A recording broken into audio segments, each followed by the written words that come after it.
दोस्तों, एपिसोड शुरू करने से पहले अगर आपने अभी तक channel tales by Mohit analyst को सब्सक्राइब नहीं किया है तो जल्दी से कर लीजिए, क्योंकि यहां आपको मिलेंगी ऐसी कहानियां जो आपको पॉकेट एफएम जैसी वाइब देंगी, लेकिन मेरे अपने शब्दों में, बिना किसी कॉपी पेस्ट के, सिर्फ आपके लिए।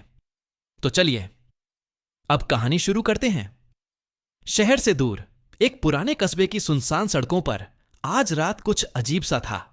बिजली गई हुई थी, गली के कोनों में लगे पुराने लैंप पोस्ट भी झपक झपक कर बुझ रहे थे, और पूरा कस्बा जैसे किसी डरावने राज को छुपा रहा हो। इस कस्बे में एक लड़का था, आरव।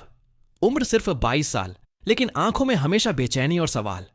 आज वो अकेला अपने छोटे से घर की बालकनी में खड़ा टिमटिमाते तारों को देख रहा था। आरव धीरे खुद से बड़बड़ाते हुए, क्यों हर रात मुझे लगता है कोई मुझे देख रहा है?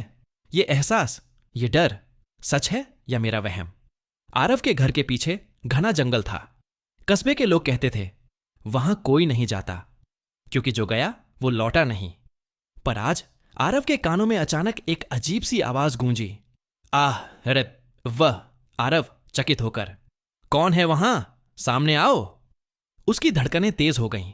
जंगल की ओर से आती उस आवाज ने जैसे उसे खींचना शुरू कर दिया हो।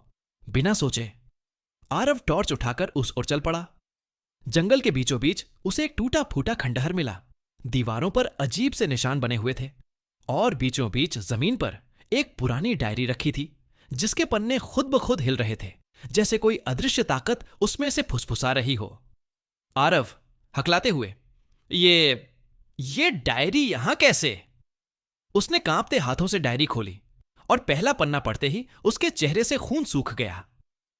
आरव पढ़ते हुए, जो भी इस किताब को छुएगा उसकी किस्मत अब उसके हाथों में नहीं रहेगी, उसे बुलावा मिल चुका है। और तभी आरव ने महसूस किया कि जंगल की खामोशी अचानक बदल गई, जैसे हर पेड़, हर पत्ता उस पर नजर गड़ाकर खड़ा हो। अचानक पीछे से किसी ने उसके कंधे को जोर से पकड़ लिया।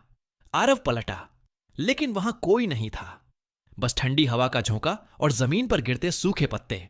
आरव चिल्लाते हुए, कौन है? सामने आओ। पर जवाब सिर्फ सन्नाटा था, वो सन्नाटा जो और भी डरावना था।